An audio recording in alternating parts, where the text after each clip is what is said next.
A Real Pain co-stars you and Kieran Culkin as cousins, and I saw a trailer first before I saw the film, as often happens.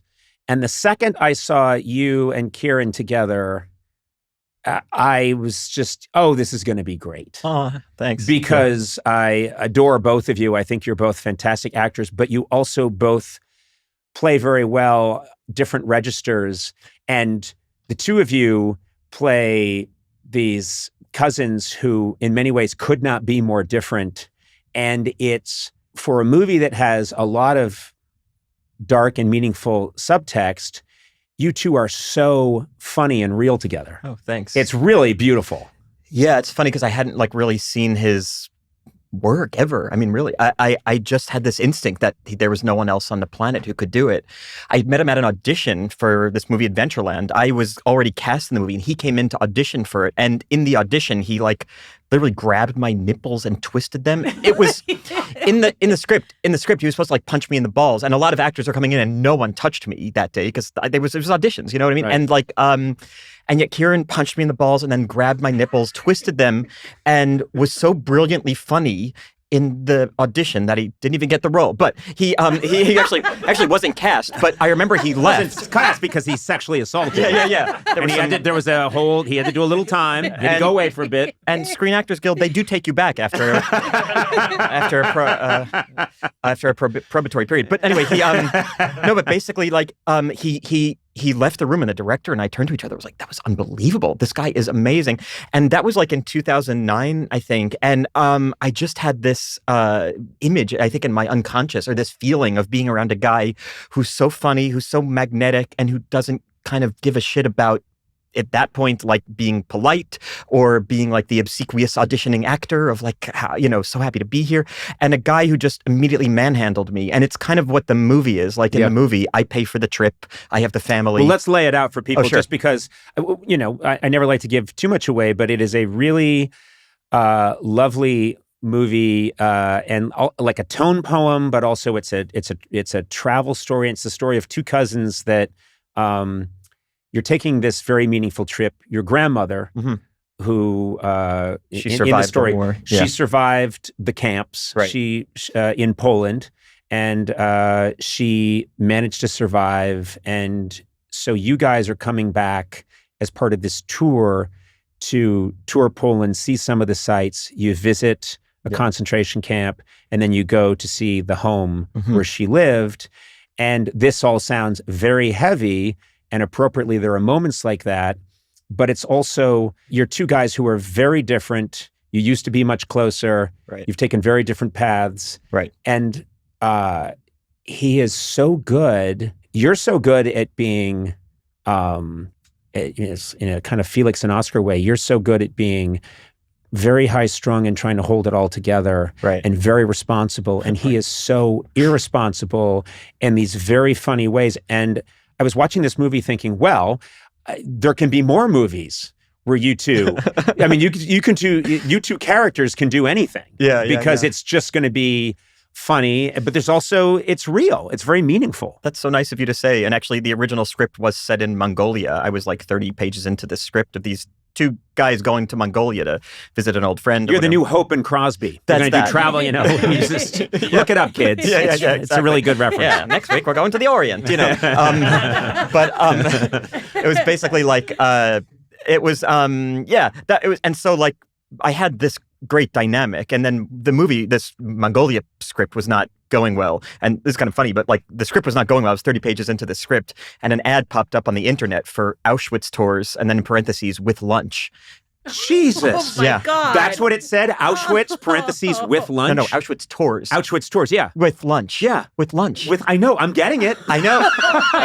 Should I say it again? I can come closer. So basically, and I was first of all, I knew immediately what the ad was for. I mean, but the implication of what the ad was for, which was just, you want to do tours, but the ad's a little tone deaf. Let's say you can mention with lunch maybe elsewhere. Yeah, maybe put an asterisk there and then address the asterisk after you click the banner. But basically, but actually what they're appealing to is exactly why the ad is tone deaf, because they're appealing to yuppies who want to, instead of going to Rome this holiday, now you're going to go to Auschwitz, and you're doing your responsible tourism, which is a good thing to do anyway. But as soon as I saw that, I took the characters out of Mongolia and I set them on this Polish trip.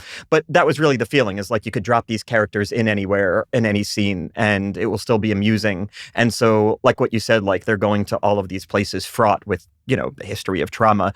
And yet the characters have like an appealing bond that you can kind of just repeat and further uncover. There's also this feeling that we've all had. There are moments in the film where you're meant to feel something. Yeah. And you're not quite feeling it in the same magnitude that you feel you should be feeling it. And I thought that is something we've all experienced. Yeah. Where you go to a hallowed space or you're learning about something. And I mean, I'm a history buff and I've been to many places where very traumatic things happen. And then you're like, well, we're going to miss the tram if we don't get moved. Exactly. It's very weird. It's very weird. It's very weird to lay the two on each other. Yes, I've thought about this so much, not just because of making the movie, but because I do the same kind of tourism. I've been to the Rwandan Genocide Museum in Kigali and in Cambodia, the, killing fields. I'm fascinated with this kind of tourism. And yes, there's always the weird part of it. Like, we have to get lunch on the way there. Do we get bad lunch because bad things happened here? Right. Or do we get the lunch we like because we want to have the energy to tour this place? And it's so weird. So in the movie, the characters are like kind of trying to reconcile that disconnect, this necessary disconnect. Like, we're on the train going to a concentration camp and we have first class seats because the, exchange rate in Poland allows for us to have this, we're on a yuppie tour of Poland. And Kieran's character cannot stand the fact that we're in first class. But like, coach is not that much better. You know what I mean? No, he's saying how, our people were put on trains in Poland in this terrible situation to be killed. Right.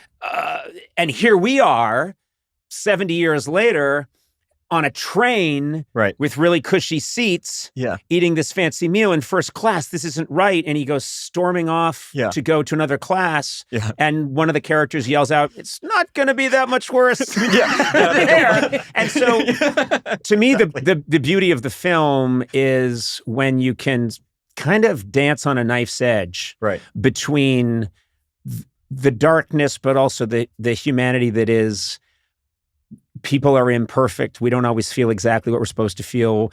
It's impossible for us, There's always someone in the room who, if you say, "Oh my God, I just bit into this sandwich and it's got mold all over it. This is terrible." "Oh yeah? Well, guess what?" Yeah, exactly. I had this, some people never got to have a sandwich and they're dead. And so you can't always pull it.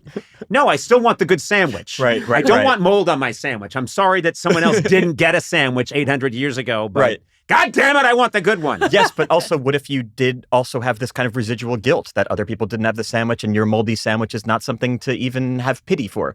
You know what I mean? Like, there could be a version of you that goes like, "Oh my God, yeah, you're right. I'm feeling bad over something I haven't earned." Yes. Not that that's a good feeling to have, but I had a similar experience. Your movie is about, because this is based on something you've done. You and your wife, your family have taken trips. Poland is very important to you. Yeah. I mean, my family... I'm telling you. I'm not asking you. I'm just telling you that Poland is important to you. Are there any other countries I should look into as being important? You're also into Guam. Okay, so protectorates, yes. Yeah. Man, you're chalking up the points left and right.